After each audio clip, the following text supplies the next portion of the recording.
మొత్తం తెలియాలంటే కాస్త క్షమించాలి.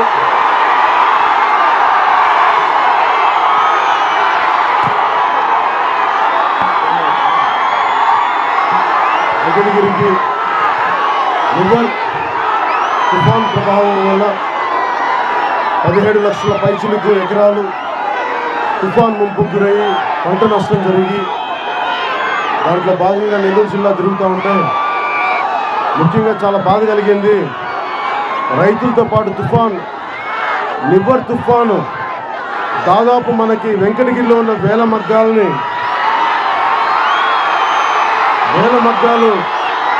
నీరు చేసి ఒక్కొక్కరు బాధ చెప్తా ఉంటే చేనేత కళాకారులు నిజంగా చాలా బాధ కలిగింది. మీకు తెలుసు, నేను కోట్ల రూపాయలు తీసుకొని వేరే బ్రాండ్స్ నేను చెప్పచ్చు, ఈ కూల్ డ్రింక్ అమ్మండి, ఈ కూల్ డ్రింక్ కొనుక్కోండి, లేదా నీ చెప్పులు కొనుక్కోండి, ఈ ప్రోడక్ట్ వాడండి అని చెప్పను. నేను ఒకటే చెప్తా, మన చేనేతలు వాడదాం, మన వెంకటగిరి చేనేతలు వాడదాం, లేదంటే మన పుంజూరు కత్తలు వాడదాం. ఎందుకంటే మన కళ ఇది, చేనేత మన కళ ఇది. అలాంటి చేనేత కళ కోసం నేను చేనేత బతికుండాలని కోరుకునేవాడిని. చేనేత కళాకారులు, కార్మికులు ఏదైనా పేరు పెట్టండి, వాళ్ళందరూ వ్యవసాయం ఎంత లాభసాటిగా ఉండాలని కోరుకుంటానో చేనేత కూడా అంత లాభసాటిగా ఉండాలి. కానీ ప్రతిసారి చేనేత మధ్యలో నేసి కడుపు అంటుకుపోయి ఆడపడుచులకి ఎలాంటి బాధలు ఉంటాయో కూడా తెలిసిన వాడిని నేను కోరుకునేది. చేనేత చాలా బలమైన డబ్బు సంపాదించాలి, వారి కుటుంబాల్లో ఆరోగ్యం ఉండాలి, వారి చేనేత కార్మికుల బిడ్డల భవిష్యత్తుగా ఉండాలి. ఇవన్నీ ఆలోచించేవాడిని. వైసీపీ ప్రభుత్వం చేనేత కళాకారులకి మేము అండగా ఉంటామని చెప్పి కొంతమందికి అండగా ఉండి కొంతమందికే డబ్బులు ఇచ్చి చాలా మందిని వదిలేస్తుంది. అలాంటి అన్యాయం ఒకటే చేనేత కళల్లో మళ్ళీ కొంతమందికి ఇచ్చి కొంతమందికి ఇవ్వకపోవడం చాలా బాధ కలిగించే అంశం. నేను ఈరోజు ఎలక్షన్ కోసం రాలా, నేను రాజకీయాల్లో వచ్చింది నిజంగా సగటు మనిషి బాధ. ఈ రోజున నేను బయటకు వచ్చి మాట్లాడుతున్నానంటే మన చేనేత కార్మికుల కుటుంబాల బాధలు చూసి, అలాంటి ఎంతో మంది బాధలు చూసి బయటకు వచ్చిన వాడిని నేను జనసేన ద్వారా. మీకు నేను అండగా ఉంటాను.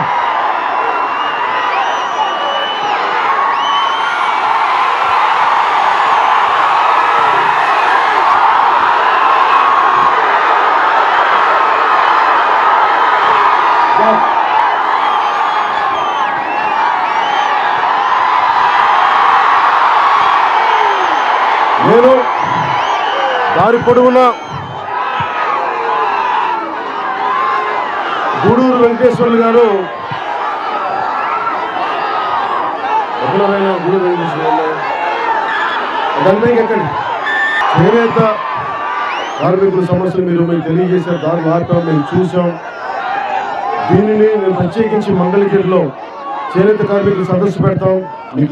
మనకి ఏం అన్యాయం జరిగింది, ముఖ్యంగా నివర్ తుఫాను వల్ల రైతాంగంతో పాటు ముఖ్యంగా వెంకటగిరికి సంబంధించి చేనేత కళాకారులు కార్మికులు ఎంత బాధలు ఉన్నాయి అవన్నీ మీరు ఒకసారి తెలియజేద్దరు. కానీ మిమ్మల్ని ప్రత్యేకించి మీరు ఒకసారి మంగళగిరికి వచ్చి మంగళగిరికి తీసుకురండి, నేను తీసుకుంటాను. మంగళగిరికి వచ్చి మన చేనేత కుటుంబాలను తీసుకురండి, కొద్దిమందిని. ఈ బాధను ప్రభుత్వం దృష్టికి తీసుకెళ్దాం. ఒకవేళ వాళ్ళు మన మాట వినకపోతే మీకు అండగా మనం ఏం చేయాలని చేస్తున్నాను మాటిస్తున్నాను. అలాగే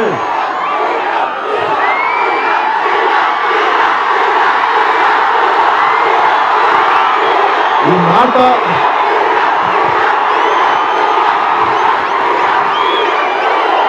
కాదు, అన్నదమ్ములకి ఆడపడుచులకి ఒకటే మాట, మీరు సీఎం ఇలాంటి పదాలు అన్నా కానీ నాకు బాధ్యత.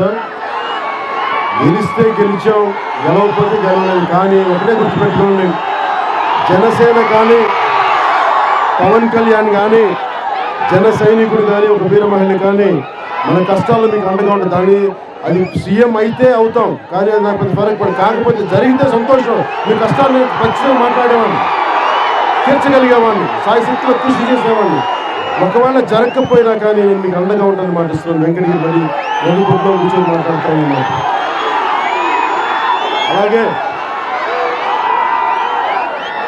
ప్రభుత్వం దగ్గర ఇప్పుడు మీరు అడగండి, వైసీపీ నాయకులు వెంకటగిరికి వస్తే ఒకటే అడగండి, వాళ్ళ దగ్గర డబ్బులు లేవంటారు, ప్రభుత్వ ఖజానాలో డబ్బులు లేవంటారు. బెజవాడ గోపాల్ రెడ్డి గారు ఏం చెప్పారు? సంపూర్ణ మద్యపాన నిషేధం మేము అమలు చేస్తామని ఆయన తీసుకొచ్చిన స్లోగన్ని జగన్ రెడ్డి గారు, గౌరవ ముఖ్యమంత్రి శ్రీ జగన్ రెడ్డి గారు ఏమన్నారు? మేము కూడా మద్యపాన నిషేధం చేస్తామని. మద్యపాన నిషేధం చేస్తామని చెప్పిన వ్యక్తులు సంపూర్ణ మద్యపాన నిషేధం చేస్తామన్న వ్యక్తులు ఎలాంటి బ్రాండ్స్ ఉన్నాయంటే, బూమ్ అనే బ్రాండ్ అంట, గోల్డెన్ ఆంధ్ర అంట, సుప్రీం అంట, ప్రెసిడెంట్ మెడల్ అంట. ఇందాక నేను ఒకటే చెప్పా, మద్యం నిషేధిస్తామని చెప్పిన వాళ్ళు మద్యం వల్ల సంపాదించే ఆదాయం 16,500 కోట్ల పైచిలకు ఆదాయం. ఇన్ని మగ్గాలు నీళ్లతో నిండిపోతుంటే మీరు ఎందుకు ఒక 400-500 కోట్లు ఎందుకు ఇవ్వరు వెంకటగిరికి? వాళ్ళ కడుపులు తీర్చండి, కష్టాలు తీర్చండి, డబ్బులు లేవని చెప్పకండి. అసలు మద్యం మీద వచ్చే డబ్బు మాకు అవసరం లేదని కదా మీరు చెప్పింది, మద్యపాన నిషేధం చేస్తామని చెప్పి. అందుకని మద్యం మీద వచ్చే డబ్బు రైతులకు ఇవ్వండి, చేనేత కళాకారులకు ఇవ్వండి, చేనేత కుటుంబాలకు ఇవ్వండి, ఆఖరి బాధలతో ఉన్న చేనేత కుటుంబాలకు ఇవ్వండి. అదే మేము కోరుకుంటున్నాం. ఒకవేళ మన సమస్యలన్నీ పట్టుకెళ్దాం, మీ సమస్యల గురించి మాట్లాడదాం. వాళ్ళు ఇవ్వలేని పక్షంలో చేనేత కార్మికులందరూ కలిసి చేనేత గర్జన పెడదాం, ఒకసారి చేనేత ర్యాలీ పెడదాం. మీకు అండగా ఉంటాను నేను.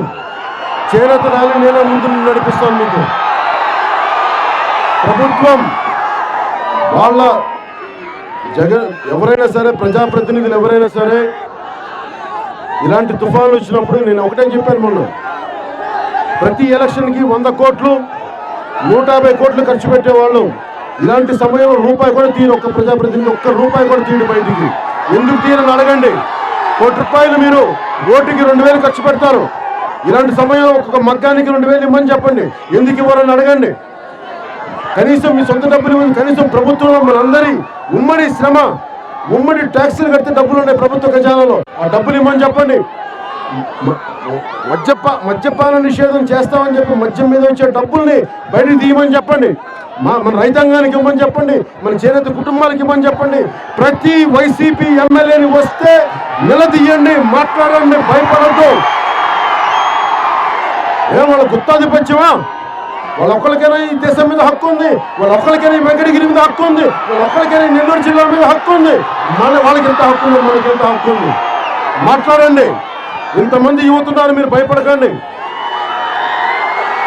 ఏ ఎమ్మెల్యేకి భయపడాల్సిన అవసరం లేదు. మనం భారతదేశ పౌరులం, ఆంధ్రులు, సింహపురి పిట్టలో మనం భయపడాల్సిన అవసరం లేదు. దీనికి అడగండి. ప్రతి ఒక్కరికి మనకు హక్కు ఉంది. వాళ్ళ సొంత డబ్బులు ఇవ్వట్లా, వాళ్ళ సిమెంట్ ఫ్యాక్టరీలో డబ్బులు ఇవ్వట్లా, వాళ్ళ బ్రాంచీ షాపులు డబ్బులు ఇవ్వట్లా. మనం అడిగేది మన ఉమ్మడి శ్రమ, మన ఉమ్మడి సంపాదన, మన ఉమ్మడి ట్యాక్స్ కట్టే డబ్బులు అడుగుతున్నాం. ఇచ్చి తీరాలి.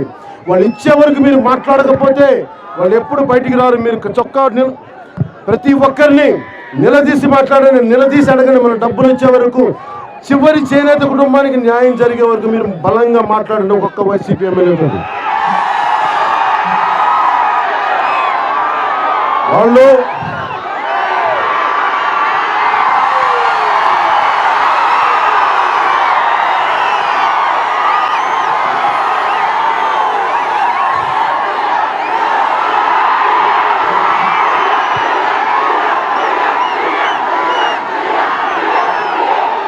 ఇది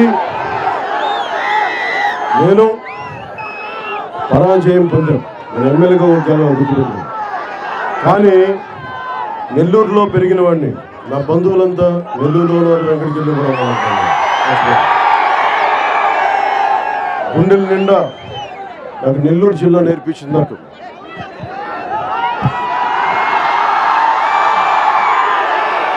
నేను మన సమస్యల కోసం నిలబడే వ్యక్తిని.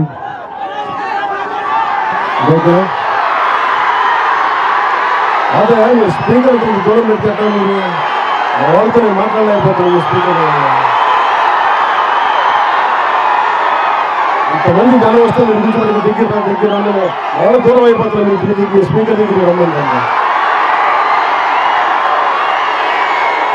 మీకు జనసేన అనేది ఉంటుంది.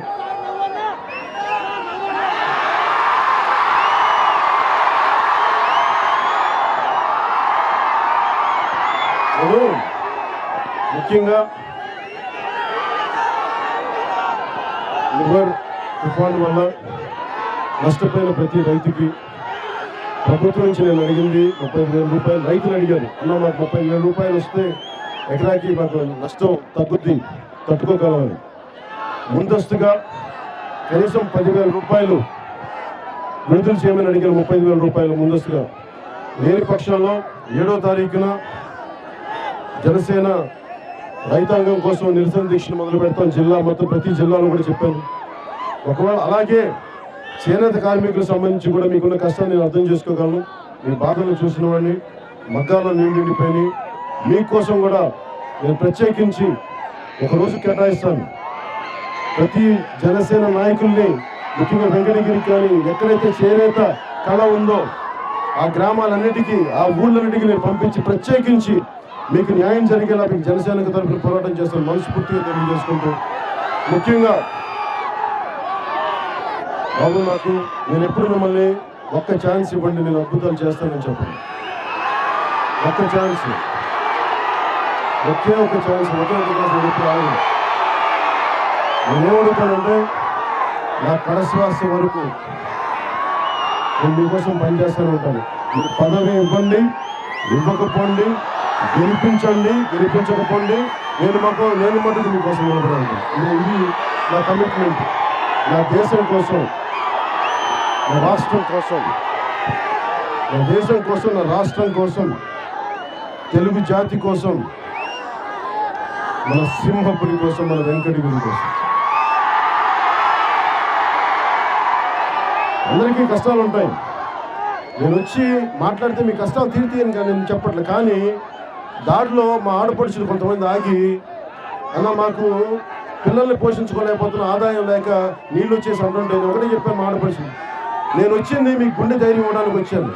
మీ కష్టాలను అర్థం చేసుకునే వాళ్ళు మీకు నేను అండగా ఉంటాను. అద్భుతాలు చేయను, కానీ మీ బాధల్లో మేము ఉన్నామని చెప్పడానికి వచ్చాను. ఇంత జోరు వర్షంలో కూడా మీ బాధల్లో మేము ఉన్నామని చెప్పడానికి వచ్చాను. మీరు కన్నీరు పెడితే, మీరు బాధపడితే ఆ బాధను మేము అర్థం చేసుకునేవాళ్ళం. మీ కన్నీరు, ఒక్క చుక్క కన్నీరు మేము తుడవగలిగిన జనసేన నిజంగా సార్థక చేయకూడదు. నిజంగా మనస్ఫూర్తిగా చెప్తున్నాను. ఆ దూరాన ఉన్న మా ఆడపడుచులకి, ఆ దూరాన ఉన్న మా అక్క చెల్లెలకి, మా ఆడపడుచులకి, ఇంకా దూరాన ఉన్న, ఇంకా దూరాన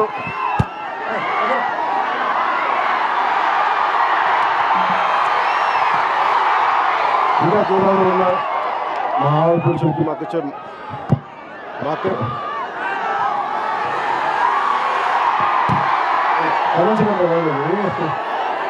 అమ్మ, మీ అందరికీ నా హృదయపూర్వక నమస్కారాలు, ధన్యవాదాలు. మనస్ఫూర్తి ప్రతి ఒక్కరికి పేరు పేరు. దారి పొడవుతా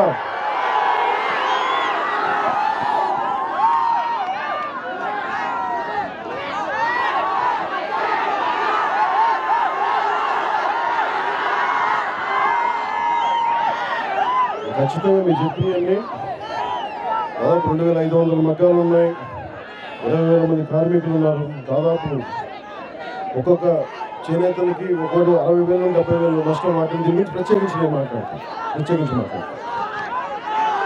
నాకు మీ కష్టాల్లో నేను ఉన్నానని తెలియజేసుకుంటూ, ఇక్కడున్న యువతకు ఒకటే మాట చెప్తున్నాను.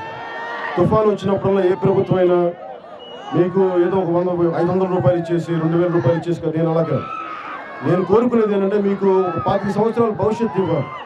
మన వెంకటగిరి చేనేత అంతర్జాతీయ స్థాయిలో ఎక్స్పోర్ట్ కావాలి. ఒక చేనేత చీర నేస్తే అంతర్జాతీయ స్థాయిలో ఒక చీర మొత్తం నెలంతా కుటుంబాన్ని నడిపేంత సంపాదన ఉండాలి. నేను అలాంటివి కోరుకుంటున్నాను.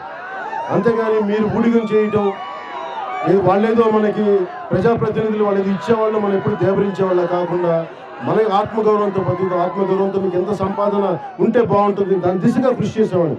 నేను అద్భుతాలు చేస్తానని చెప్పను, కానీ మీ శ్రమ మీ కష్టాన్ని ఎవరు దోచుకోకుండా మీకు న్యాయం జరిగేలాగా ఆ పోరాటం చేసే వ్యక్తిని. నాకు మీ ఆశీస్సులు ఇవ్వండి చాలు, మీ ఆశీస్సులు ఇవ్వండి చాలు.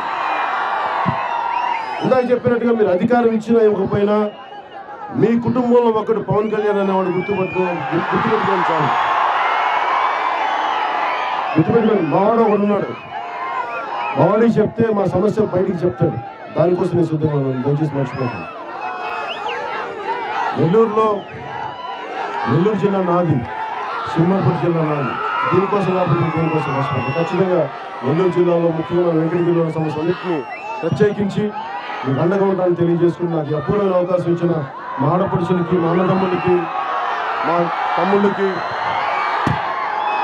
కుమారులందరికీ ప్రతి ఒక్కరికి పేరు పేరున ధన్యవాదాలు తెలుపుకుంటూ, ముఖ్యంగా ఇంత ఎండలో ఇంత వర్షంలో కూడా చాలా వ్యయ ప్రయాసాలతోటి ఇంత జనసందోహం మధ్య సహకరిస్తున్న పోలీస్ అధికారులకి, పోలీస్ సిబ్బందికి, పోలీస్ కుటుంబాలకి ప్రతి ఒక్కరికి పేరు పేరున ధన్యవాదాలు తెలుపుతున్నాను. మీరు అందరూ ఆనందంగా ఉన్న సంతోషంగా తెలియజేసుకుంటూ సెలవు తీసుకుంటాను.